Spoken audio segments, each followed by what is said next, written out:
Si Ben, isang matandang lalaki na may pamilya, ay may isang lihim na relasyon kay Carla, isang batang babae na nakilala niya sa trabaho. Ang kanilang relasyon ay nagsimula sa isang simpleng pagkakaibigan, ngunit unti-unting naging isang lihim na pagnanasa.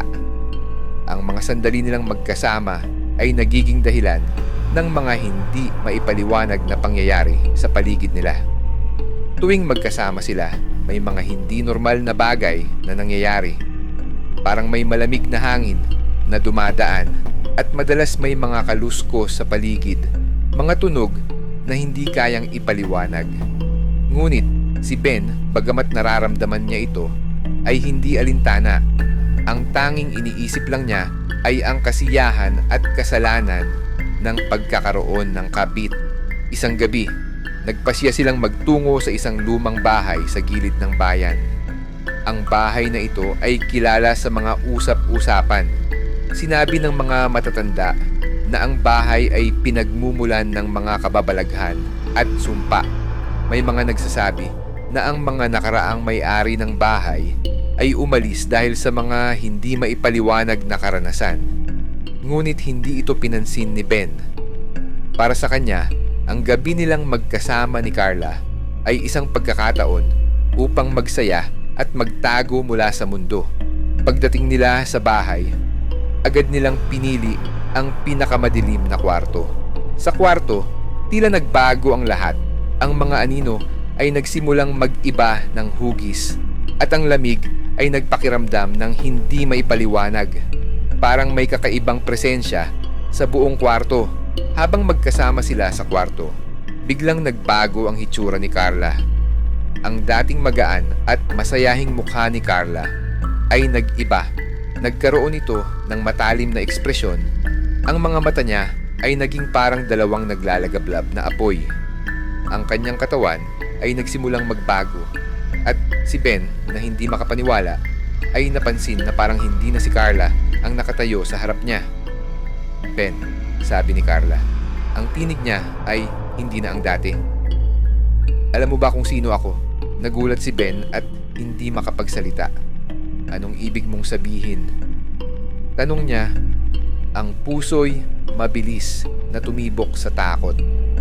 "Ang pangalan ko ay Lila," sagot ni Carla, na ang katawan ay nagsimulang magdilim. "Ang aking katawan ay tanging gamit na lamang para sa aking sumpa. Ang aking paghihiganti ay nagsimula sa iyong kasalanan." Habang nag-uusap sila, isang malamig na hangin ang dumaan mula sa kisame. Ang mga kaluskos ay naging mas malakas at biglang may isang malupit na tinig na dumating mula sa dilim. "Huwag mong gawing biro ang nararamdaman ng isang nilalang na iniiwan."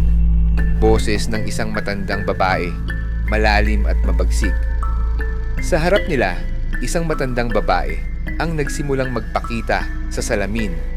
Ang kanyang mata ay may kakaibang galit at ang kanyang katawan ay abot ng lumot at dumi.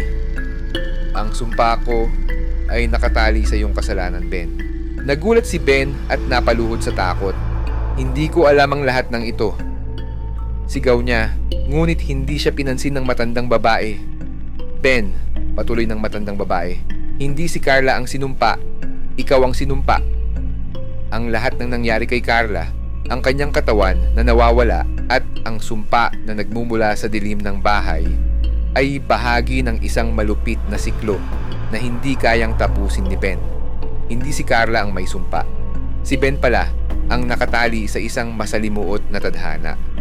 Si Ben, sa hindi niya alam na kasalanan, ay isang kabit din sa ilalim ng isang walang katapusang sumpa. Siya ay itinadhana na maging isang tagapagdala ng sumpa ng mga kabit. Mga kabit na naging saksi sa mga pagkatalo ng kanilang mga minamahal at maghihiganti sa bawat nilalang na nagkakamali sa pag-ibig. Si Ben ay nagsimulang magtaka at maghanap ng paraan upang makalabas sa sumpang ito, ngunit hindi niya alam kung paano. Ngunit bago siya makapagsalita, isang kakaibang bagay ang nangyari. Ang katawan ni Carla o Lila ay nagsimulang maglaho. Isang malamig na hangin ang humampas sa kanya at naramdaman niyang tila siya'y nagiging bahagi na ng isang walang katapusang siklo ng mga kabit. Ang lahat ng mga kaluluwa ng mga kabit ay nagsimulang magtipon-tipon sa paligid niya. Bawat isa ay nagsisilibing tanikala na humihila sa kanya pabalik sa nakaraan.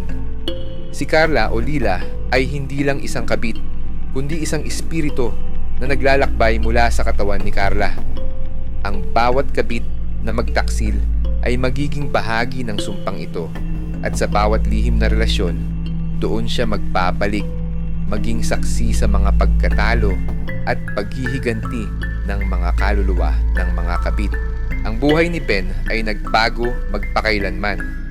Hindi niya alam kung paano, ngunit sa bawat relasyon na magsisimula, sa bawat kabit na magtataksil, siya ay babalik upang maging saksi at magsimula ng panibagong ikot ng sumpa. Hindi siya kayang takasan. Sa bawat lihim na kanyang tinatago, siya ay isang bahagi ng masalimuot na kwento ng kabit at sumpa. Isang kwento na magpapatuloy hanggat may mga tao na hindi natututo mula sa kanilang pagkakamali.